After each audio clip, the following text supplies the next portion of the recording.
안녕하십니까. 광야사교단 이광철 전사입니다. 이제 겨울이 거의 끝나간 것 같아요. 밖에 나가니까 날씨가 조금 따뜻하더라고요.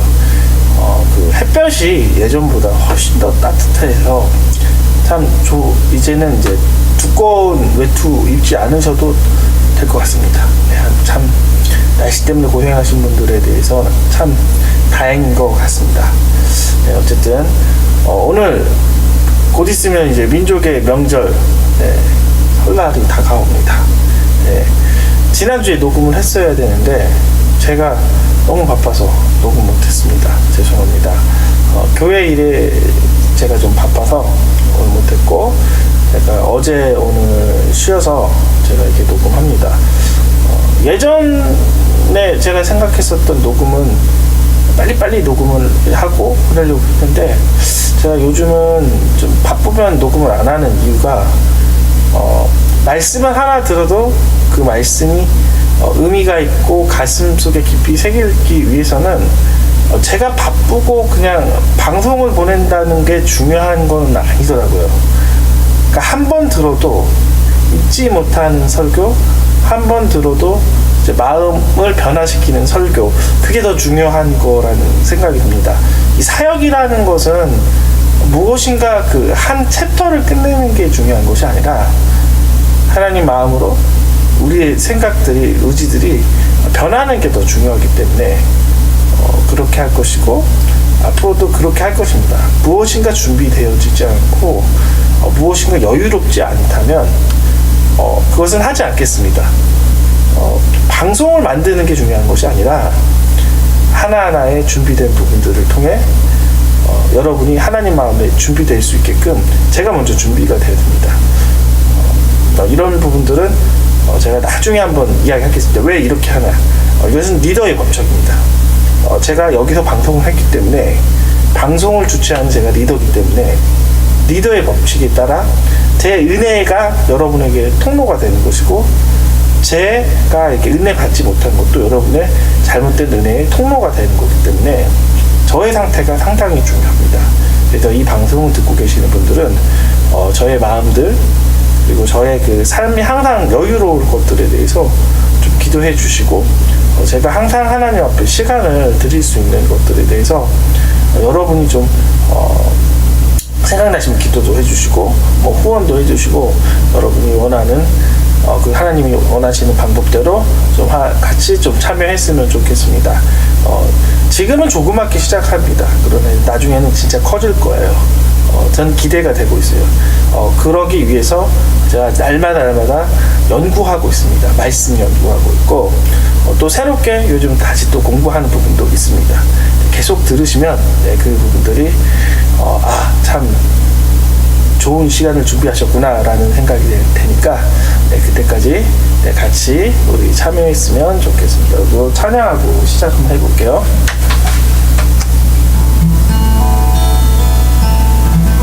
주보여 날 씻었네. 주보여 날 씻었네. 내게 생명을 주셨네. 주보여 나의 죄를 구속하신 어린 양 씻었네. 흰 눈보다 더 휘게 하셨네. 예수님 귀하신 어린 양,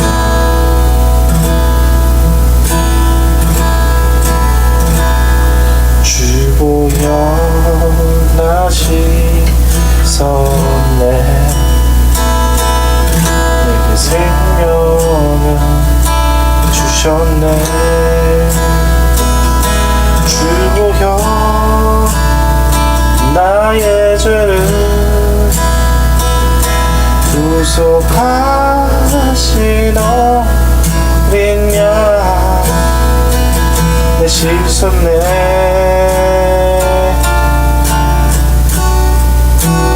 귓눈보다 더 귀에 하셨네. 예수님 귀하신 어린이. 다음 찬양 한번 해볼게요. 찬양 많이 아실 거예요. 지금 멜리에트처럼. 지금은 멜리에트처럼 주의 말씀이 선포되고 주의 종 모세의 때와 같이 언약의 성취되네. 비록 전쟁과 기근과 핍박 환난 날이 다가와도 우리는 광야에 외치는 소리 주의 길을 비하라. 보아주니 구름 타시고 나팔 불 때에 다시 오시네. 모두 외치네. 모두 은혜니 시온에서 구원이 임하네. 예수께를 환상처럼 마른 뼈가 살아나고 주의 종 다윗의 때와 같이 예발과 해를 주수할 때가 이르러 들판이 비어졌네. 우리는 주수할 일꾼 되어 주 말씀을 선포하라. 보라들이 구름 타시고 나팔 불 때에 다시 오시네. 외치네. 우리 은혜니 기온에서 구원이 임하네. 보라들이 구름 타시고 나팔 불 때에 다시 오시네. 모두 외치네. 모두 은혜니 시온에서 구원이 임하네. 찬양하세 찬양하세 왕께 소리 높여 찬양 드리세. 찬양하세 찬양하세 왕께 소리 높여 찬양 드리세. 찬양받기에 합당하신 주님 언제나도 일하신 주 무릎 꿇고서 주 이름 외치세. 예수 나의 왕 예수 나의 왕 예수 나의 왕. 아멘. 찬양하세 찬양하세 왕께 소리 높여 찬양 드리세. 찬양하세 찬양하세 왕께 소리 높여 찬양 드리세. 찬양받기에 합당하신 주님 언제나 또 일하신 주 무릎 꿇고서 주 이름 외치세. 예수 나의 왕 예수 나의 왕 예수 나의 왕. 아멘.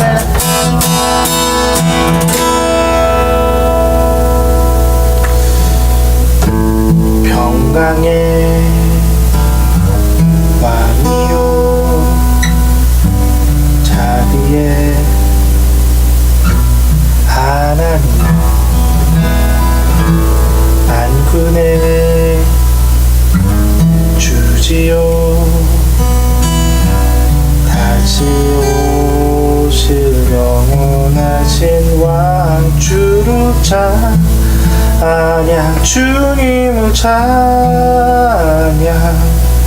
온 땅 위에 높으신 주를 모든 만물 찬양 주를 주님을 찬양 나의 여호와께 찬양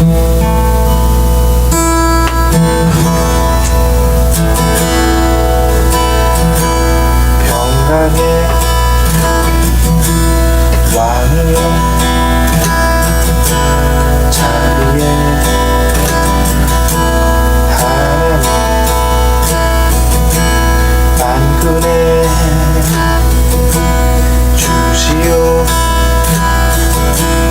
다시 오실 영원하신 와 주를 찬양 주님을 찬양 땅 위에 높으신 모든 만물 주를 찬양 주를 찬양 주님을 찬양 나의 여호와께 찬양 주님을 찬양 주님을 찬양 온 땅 위에 높으신 모든 만물 주를 찬양 주를 찬양 주님을 찬양 여호와께 찬양 기도하고 시작하도록 하겠습니다. 네, 감사합니다. 주님 오늘 말씀을 또 찬양을 했습니다. 주님 이 찬양이 주님께 참으로 올라갈 수 있게 해주시고 성도들에게 은혜가 될 수 있게 해주시고 곧 전하는 이 말씀에 성령 하나님 감동을 부어주시옵소서 은혜를 부어주시옵소서 그래서 듣는 많은 사람들이 하나님의 길을 따라가는 하나님을 기쁘게 하는 모든 성도들 되게 하여 주시옵소서 특별히 광야선교단을 쓰셔서 한국교회를 또 새롭게 하여 주시옵소서 예수님 이름으로 기도합니다. 네, 오늘의 제목은 말씀은 불안한 이유입니다. 시편 43편 1절부터 5절까지입니다. 잠깐 조절 좀 할게요. 네, 다른 조절은 아니고 그 아이패드에 문제가 있어. 아이패드가 아니라 그 녹음할 때 제가 그 비트로 하는 거하고 시간으로 하는 게 있어요. 제가 지금 이렇게 컴퓨터로 녹음하는 거, 특별히 이제 게러지밴드로 녹음을 했었을 때 이렇게 그 특성이 있는 겁니다. 네, 그래서 그런 거여서 이제 컴퓨터에서 잠깐 껐다가 정지 버튼 하다가 이제 바꿨습니다. 뭐 여러분한테는 큰 의미는 없지만 왜 갑자기 껐나 그거 좀 이야기하려고 합니다. 네, 다시 들어가서 제목은 불안의 이유입니다. 본문은 시편 43편 1절부터 5절까지 제가 읽고 시작하도록 하겠습니다. 하나님이여 나를 판단하시되 경건하지 아니한 나라에 대하여 내 송사를 변호하시며 간사하고 불의한 자에게서 나를 거두소서. 주는 나의 힘이 되신 하나님이거늘 어찌하여 나를 거두셨나이까. 내가 어찌하여 원수의 억압으로 말미암아 슬프게 다니니까이까. 주의 빛과 주의 진리를 내보내시어서 나를 인도하시고 주의 거룩한 산과 주께서 계신 곳에 이르게 하소서. 그런즉 내가 하나님의 제단에 나아가 나의 큰 기쁨의 하나님께 이르리이다. 하나님이여 나의 하나님이여 내가 수금으로 주를 찬양하리이다. 내 영혼아 내가 어찌하여 낙심하며 어찌하여 내 속에 불안해하는가. 너는 하나님께 소망을 두라. 그가 나타나 도우심을 말미암아 내 하나님 여전히 찬송하리이다. 오늘은 이제 불안감이 있는 이유를 말씀을 통해 또 설명하겠습니다. 시편 43편 특별히 5절이 중심절입니다. 제가 한번 더 읽고 시작을 할게요. 내 영혼아 내가 어찌하여 낙심하며 어찌하여 내 속에서 불안해하는가. 너는 하나님께 소망을 두라. 그가 나타나 도우심으로 말미암아 내 하나님을 여전히 찬송하리로다. 우리가 불안한 이유는 안정감이 없기 때문입니다. 이 안정감이 없기 때문에 불안한 것이에요. 불안한 것은 안정감을 찾기 위해서 몸부림을 치는 것이에요. 감정에 동요를 하는 거죠. 감정은 움직이는 거예요.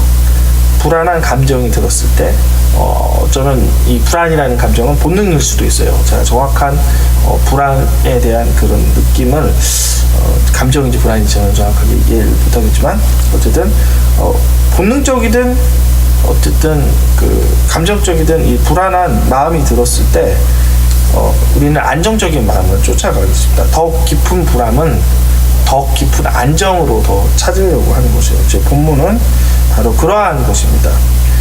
3절을 제가 한번 읽어볼게요. 주의 빛과 주의 진리를 보내어 나를 인도하시고 주의 거룩한 산과 주께서 계신 곳에 이르게 하소서. 주의 빛과 주의 진리를 보내소서라고 이렇게 다윗이 이렇게 이야기합니다. 주의 빛과 주의 진리는 천사입니다. 천사를 보내주시옵소서. 나를 인도하시고 나를 거룩한 산 주가 계신 곳에 이르게 하소서. 천사를 보내서 하나님의 보호하심으로 가길 원합니다 라고 했었던 다윗의 고백입니다. 잠깐 시편 43편에 대해서 본문적인 내용을 좀 설명을 하면요, 시편 33편은 두 가지의 그 의미가 있습니다. 42편의 고라의 시의 연장선일 수도 있고, 아니면 다윗이 압살롬에게 쫓겼을 때 그 상황에 대해서 마음을 시로 표현해서 쓸 수 있습니다. 저는 두 번째 부분을 두 번째 상황이라고 생각하고 말씀 전하겠습니다.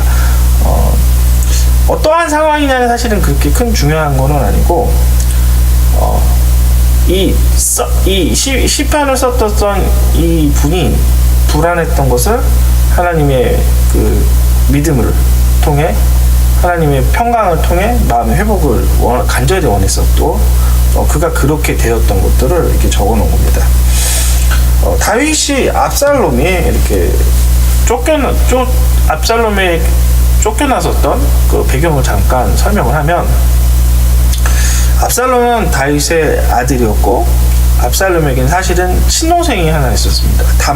다말이라고 하는 친동생이 있었고, 다윗은 여러 부인의 아들들이 있었는데, 배달은 형이 암논이라는 사람이 있었습니다. 암논이 자기 친동생 다말을 성폭행했었을 때, 이 장면에 대해서 다윗이 크게 이렇게 책망을 하지 않은 것들에 대해서 굉장히 다윗이 압살롬이 굉장히 분노를 샀었던 거예요.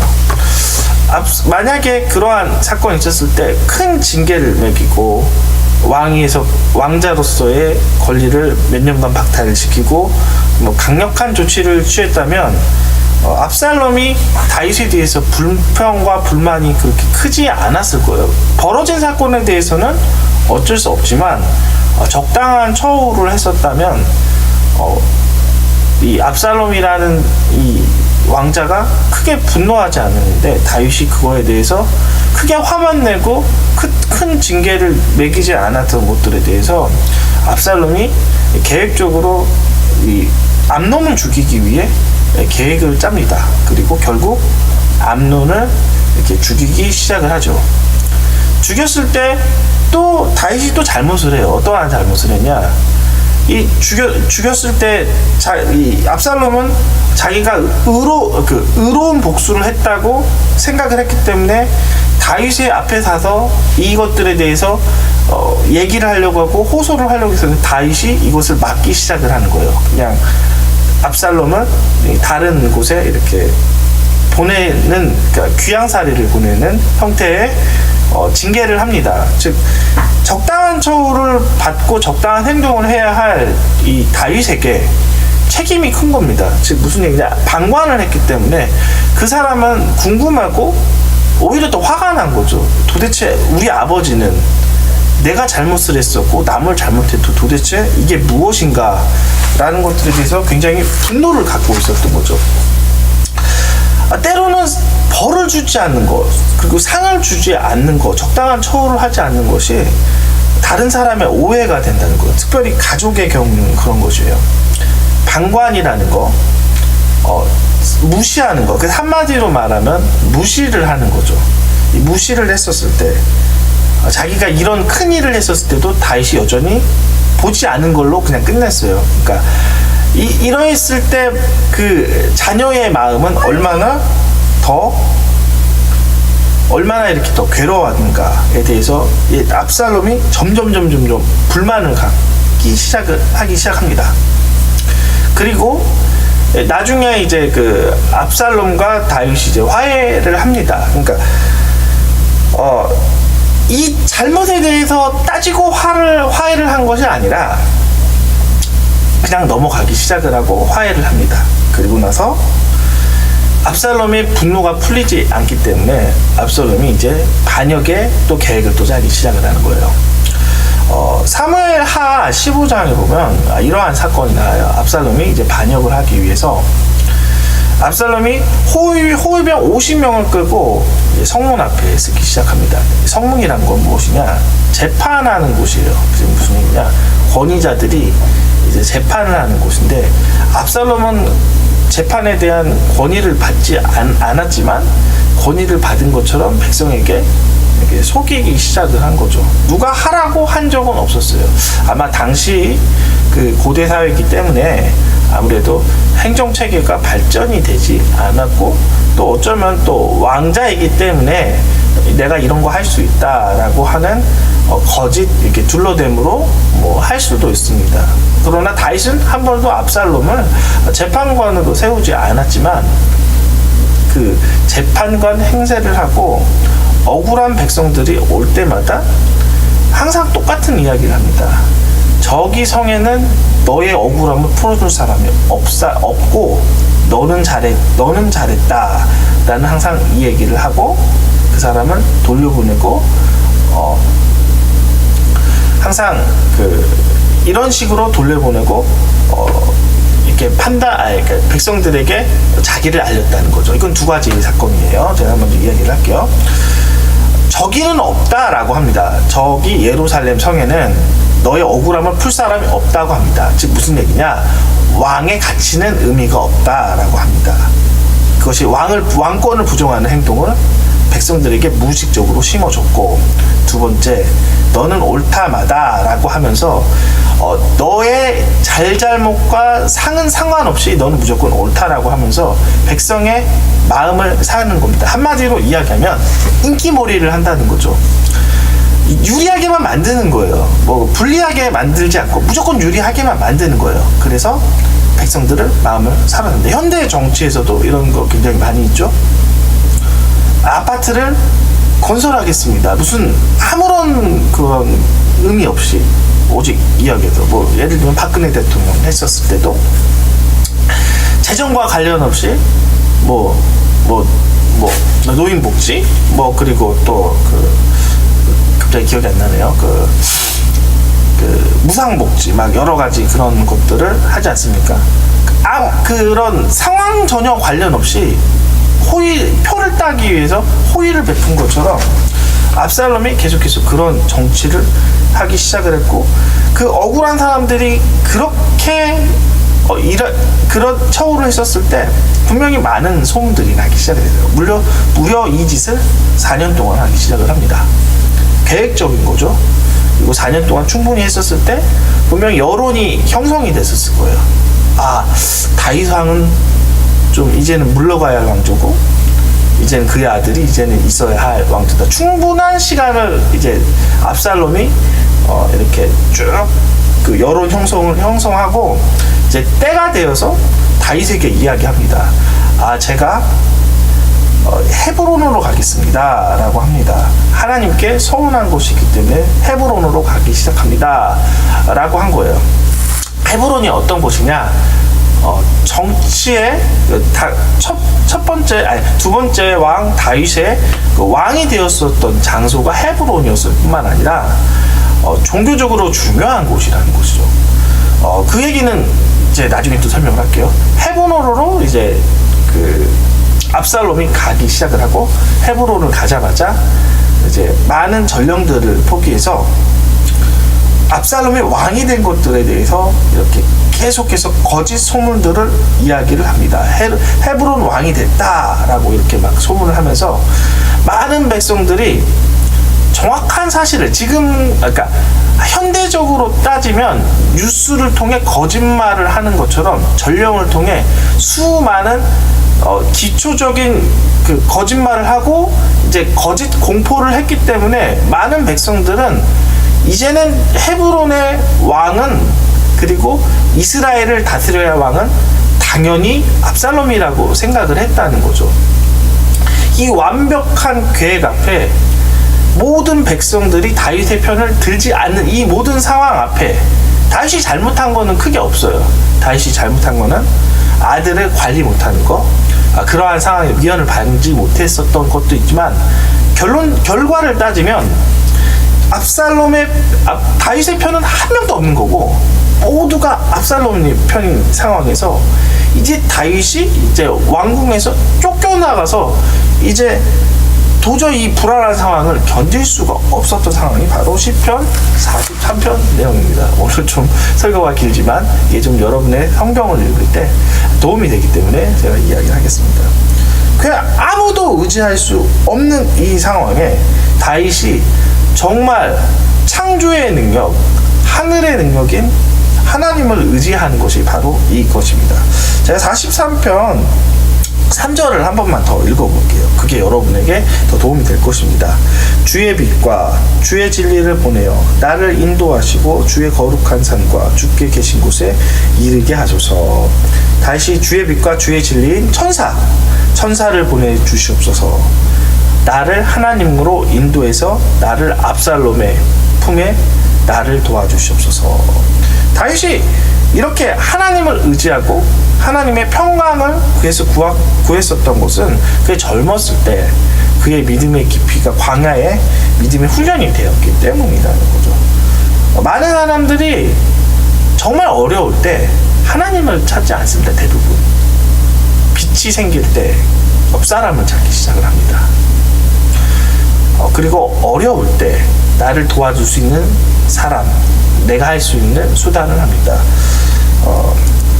사람을 의지하는 것이 얼마나 안 좋은가 제가 이제 몇 가지만 좀 이야기하겠습니다. 사실은 이 설교를 하려고 그런 건 아닌데 제가 참고적으로 좀 이야기. 사람은 두 가지의 안 좋은 것이 있어요. 첫 번째는 감정, 두 번째는 욕심입니다. 감정이란 무엇이냐? 기쁠 때는 그 사람을 도와줍니다. 그리고 그 사람이 내게 도움이 될 때 도와주는 거예요. 사람은 기쁨의 감정도 오래가지 않고 슬픔의 감정도 오래가지 않아요. 기쁨의 감정이 있었을 때 너와 나와 친근한 감정, 사랑의 감정이 있었을 땐 너를 도와주지만 그 사랑의 감정이 식었을 때는 그 사람 도와주지 않습니다. 사람을 의지하는 것은 너무 좋지 않아요. 왜냐? 불안정한 것을 믿기 때문에. 사람은 또 하나 욕심이라는 게 있습니다. 이만큼 내가 양보하면 되겠지라고 했었을 때 사람의 욕심은 선하지가 않아요. 사람의 욕심은 악하기 때문에 그 욕심을 점점 더 확장합니다. 그러므로 사람을 믿을 수가 없어요. 환경이 바쁠 것도 믿으시면 안 됩니다. 무작정 1년이 지나면 좀 나았겠지라고 생각을 하는 사람들이 있어요. 그러나 내가 스스로 변하지 않으면 변하지 않습니다. 나를 변화시킬 수 있는 것은 내 생각이 아니라 하나님이 성령을 통해 내 영이 변해야 됩니다. 그리고 하나님의 절대적인 도움으로 새로운 환경이 열어줘야 됩니다. 그래서 정말 믿을 수 있는 이 환경인 하나님을 의지했던 거죠. 불안을 하나님을 의지했기 때문에 그 불안이 이 땅에서 해결되는 기쁨과 평화로 이루어진 것이 아니라 내면에서 나오는 하늘과 연결된 이 끝없는 평화가 다윗과 함께하고 항상 기뻤다는 거죠. 항상 여러분이 불안한 이유는 불안한 것을 믿고 불안한 것을 여러분이 항상 기초로 세웠기 때문입니다. 완전한 것, 그것을 믿으십시오. 그것이 하나님이라는 거예요. 하나님의 도움을 믿으십시오. 다윗은 불안을 하나님의 평강으로 이겨냈고 하나님의 도움으로 이겨냈다는 거죠. 나중에 뭐 사무엘 하 또 이야기하면 또 압살롬 이야기에 이어서 또 다른 또 이야기를 또 계속하면 되는데, 오늘 또 그 얘기를 하면 시간이 좀 많이 가기 때문에 넘어가겠습니다. 자, 한번 또 이건 좀 뺄게요. 제가 예수님의 그 반석 이야기인데 그건 좀 뺐겠습니다. 간단하게만 빼지 않고 그럼 다시 할게요. 간단하게만 이야기하면 우리가 집을 지을 때 반석 위에 집을 지어야 됩니다. 이스라엘에 특별한 가옥의 구조가 있었는데 모래 위에 이렇게 반석이 있다고 합니다. 모래를 계속 파야 반석이 나온다는 것처럼 우리가 하나님을 의지하기 위해서, 하나님을 완전한 도움을 얻기 위해서는 하나님 안에 깊이 들어가야 돼요. 기도의 깊이, 말씀의 깊이가 깊어졌을 때 하나님을 만나고 하나님의 도움이 시작이 된다는 거죠. 그러므로 어려웠을 때 깊이 기도하는 것들에 대해서 여러분이 하셔야 되는 거예요. 깊이 기도하지 않기 때문에 하나님의 도움을 느낄 수가 없고 깨달을 수가 없다는 거죠. 제가 나중에 또 이야기하겠지만 이러한 부분에 대해서 간략하게 오늘 설명하도록 하겠습니다. 많은 것을 설명을 하면 시간이 없어요. 제가 이제 요즘에 설교를 하면은 예전보다 좀 길게 설명을 하려고 그런 게 아니라 자세히 설명을 할 수밖에 없더라고요. 그러니까 예전의 습관은 그냥 이렇게 내가 아는 것 남들이 알겠지라고 해서 약간 이렇게 던져주는 스타일인데, 제가 좀 실수를 많이 한 것 같아요. 그래서 좀 더 자세한 예화들 그거를 좀 더 하겠습니다. 네. 다니엘 이야기하고 마치도록 하겠습니다. 이 다니엘만큼 불안했던 사람이 없어요. 다니엘 안과 밖은 항상 불안했다고요. 개인적인 상황부터 보면 다니엘은 이스라엘의 노예로서 바벨론의 포로가 되었다는 거죠. 노예였어요, 다니엘은. 그리고 이 다니엘은 계속해서 바벨론의 문화로 이제 쩔 수밖에 없었던 환경에 있어서 다니엘만큼 불안했던 사람이 없었고, 다니엘은 왜 밖의 상황을 보면 환경도 만만치 않았다는 거죠. 이스라엘은 점점 국력을 잃어서 곧 있으면 바벨론과 애굽의 식민지가 될 상황이라는 거죠. 신흥강대국 바벨론은 계속해서 이스라엘을 계속해서 무력화시키고, 전통강대국인 애굽은 이것을 지지 않기 위해서 이스라엘이 가운데에서 계속해서 왔다 갔다 전투를 하고 있다는 거죠. 무엇을 의지할 수 없어요. 개인의 환경도 의지할 수 없고 국제적인 환경도 의지할 수 없다는 거죠. 애굽의 편을 들어서 애굽의 도움을 얻을 수 있을 만큼 애굽에 대한 확신도 없었고, 바벨론 편을 들어서 바벨론의 도움을 받을 수 있는 확신도 없었다는 거죠. 이 모든 불안감 속에 이스라엘이 꺼져가는 등불이 되는 그 상황에 다니엘이 있다는 거죠. 여러분의 환경이 아마 불안할 수도 있습니다. 그러나 이 다니엘만큼은 아닐 수도 있습니다. 그러나 이 다니엘이 이 불안한 감을 어떻게 이겼냐? 세 가지입니다. 이 다니엘은 불안한 감에서 항상 안정감을 가지고 생활을 했단 말이에요. 왜 그렇게 생활을 할 수 있느냐? 바로 세 가지. 첫 번째, 그는 왕의 포도주를 거부했기 때문입니다. 다니엘서 1장 8절을 읽게요. 다니엘은 뜻을 정하여 왕의 음식과 그의 마시는 포도주로 자기를 더럽히지 아니하고 자기를 더럽히지 아니하도록 환관장에 구하니. 다니엘이 그렇게 믿음을 지킬 수 없는 그 환경에 있어도, 그리고 평화가 없는 그 환경에 있어도 그가 계속해서 있을 수 있는 것은 바로 왕의 포도주와 음식을 거부했기 때문입니다. 포도주의 특성은 취하는 거예요. 즉 다니엘은 취하는 것, 즉 현대사회에 가장 취하는 것은 생각 중 하나, 즉 혼의 생각입니다. 혼의 영역에 취하지 않았다는 거죠. 생각을 지켜야 됩니다. 요즘은 혼의 생각이 취할 수밖에 없어요. 모든 물질은 과학으로 되었다. 물질에 대해서 과학으로 설명을 합니다. 즉 하나님의 권능 그리고 초자연적인 역사를 계속해서 부정하게끔 계속해서 교육받게 하고 계속해서 그것들을 들을 수 있는 텔레비전이라든지 매체로 여러분의 귀를 닫게 하는 겁니다. 생각은 중요한 거예요. 그래서 말씀으로 돌아간 거죠. 말씀은 영의 세계를 깨닫게 하고 영의 세계의 권세를 알게 하고 이렇게 듣게 하는데, 그래서 복음이라는 거죠. 그러나 계속해서 요즘 사회에는 계속해서 혼에 취하게 만들어서 영으로서의 그것들을 끊게 만듭니다. 인문과학도 마찬가지예요. 인문과학, 사회가 여러 가지 것들이 하나님 것보다 사람이 만든 과학이 최고라는 것, 논리, 즉 그리고 인문과학 같은 거는 통계라는 거죠. 통계적으로 이렇게 하고 논리적으로 이렇게 합니다. 논리는 이 세상의 법칙입니다. 통계는 이 세상의 것들을 합을 해서 확률을 정한 거예요. 믿음은 전혀 그런 게 아니라는 거죠.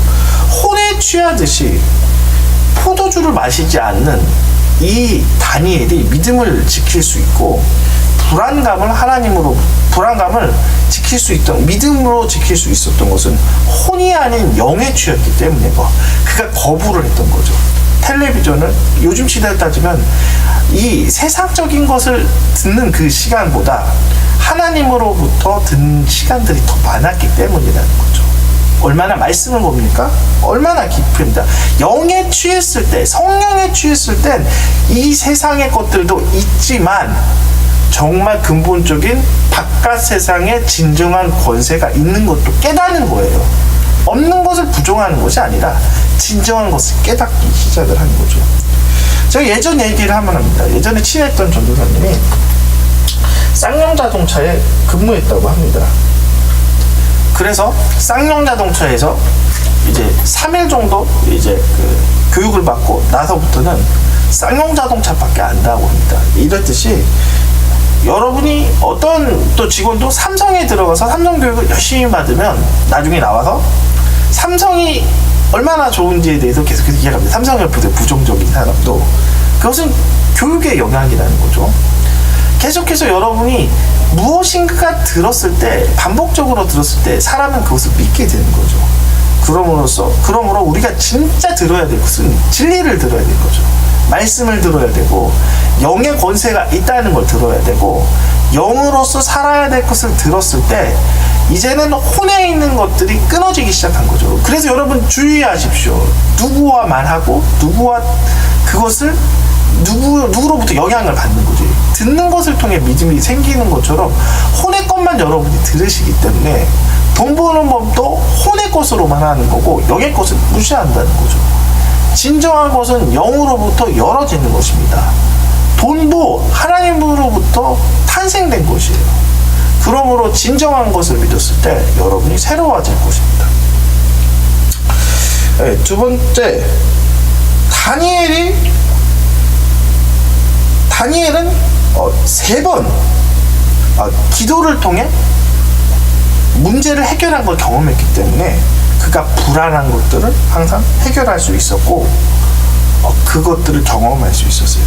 제가 간단하게 이야기를 하면 어떤 목사님이 기도를 하면 안 된다고 합니다. 그래서 자기 힘으로 열심히 살려고 합니다. 그래서 제가 이제 그분을 옆에서 보았습니다. 과연 어떻게 했기 때문에 저러나. 그러나 세 박자가 전혀 안 맞더라고요. 첫 번째, 그분은 기도 시간이 길지 않았고, 두 번째, 인내를 하지 않았고, 세 번째는 간절함이 없었습니다. 이거 세 가지는 중요해요. 외우셨으면 좋겠어요. 기도는 상중하가 있는 거예요. 상중하라기보다는 단계가 있는 거예요. 길어야 됩니다. 기도가 이 땅에서부터 하늘까지 올라가는 시간이 있어요. 기도가 계속해서 하늘을 올라가서 뚫어야 할 그 시점이 있어요. 그래서 기도가 길어야 된다는 거죠. 굵고 짧고 기도는 없습니다. 기도를 많이 해서 통로가 열어졌으면 그 기간이 짧아지지만 대부분 기도를 하지 않기 때문에 기도 시간들이 길어야 돼요.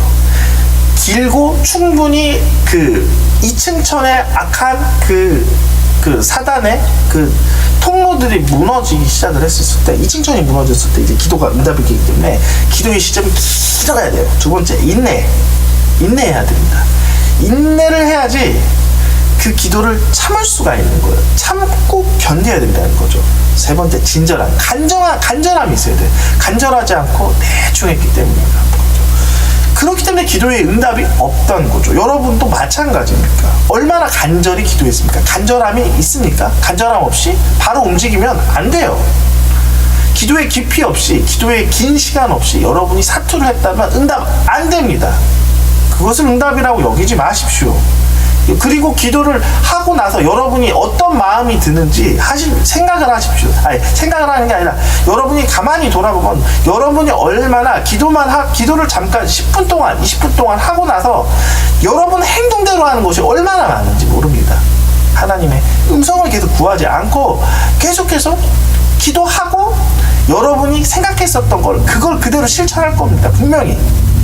그렇기 때문에 하나님을 체험할 수도 없고 하나님의 방법을 알 수도 없는 것이에요. 포기하세요. 여러분의 것을.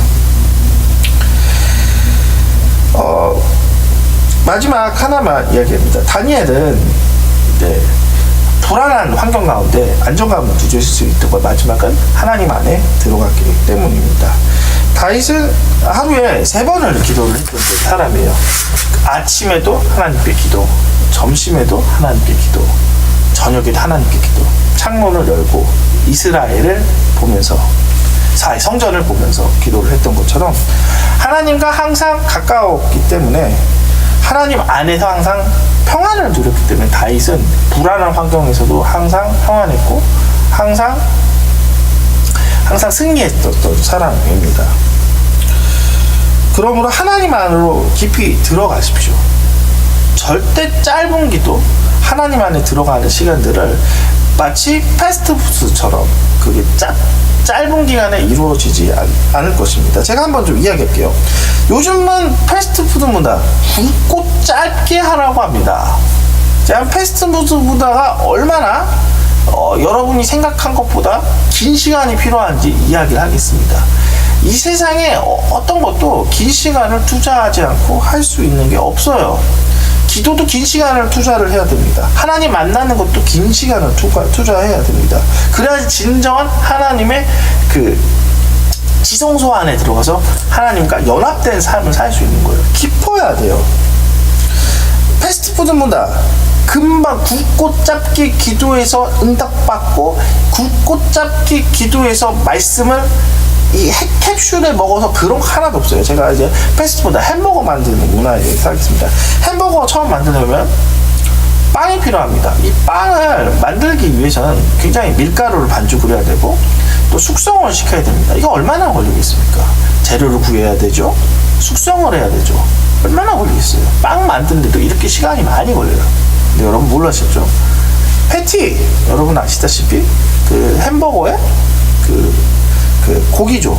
고기도 마찬가지로 고기를 구해야 되죠. 고기 다져야 되죠. 또 조리를 해야 되죠. 이 많은 시간이 이렇게 필요한 거예요. 그리고 그 사람들이 했었던 건 뭐냐, 다 된 재료에 대해서 조합을 했기 때문에 빠른 것이지 절대 모든 것이 하는 것이 아니라 패스트푸드 문화를 잘못 이해한다는 거죠. 조립이 예전부터 깊이 한 것들에 대해서 먹었기 때문에 빨리 되는 것처럼 여러분의 기도가 빨리 응답되고 여러분의 비전들이 빨리 되기 위해서는 빠른 시간에 무슨 재료를 갖고 하는 것이 아니라 이렇게 긴 성숙의 시간이 필요하다는 거죠. 고기를 만들고 뭣도 만든 거는 그 많은 시간들을 압축을 했던 것이 아니라 제가 이런 설교를 할 수 있었던 부분도 마찬가지라는 거죠. 처음부터 이렇게 준비한 것이 아니라 오늘도 들었지만 오늘도 유튜브 강의 또 들으면서 또 공부하고 말씀 읽으면서 묵상하고 삶 가운데 내가 주님과의 그 교통함이 얼마나 됐는지 묵상하고 지금 나의 시점이 어떻게 된 건지 묵상하고 지금의 시기가 있는 것이 묵상하고 하나님께 깊이 나가고 묻고 그런 시간들을 총 잡아서 지금 짧은 시간에 캡슐로 담아서 여러분이 설교를 하니까 이런 설교가 나오는 것입니다.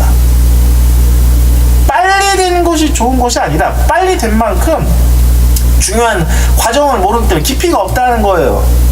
그러므로 여러분, 제가 갑자기 이 얘기를 하려고 하는 건 아니지만, 이런 것처럼 하나님 안에 들어가는, 안정감이 들어가는 것도 굉장히 깊은 시간, 굉장히 깊은 요소들이 필요합니다. 그러므로 계속해서 인내심을 가지고 깊이 들어갔을 때 이제는 항상 안정감, 항상 평안을 항상 누릴 수 있습니다.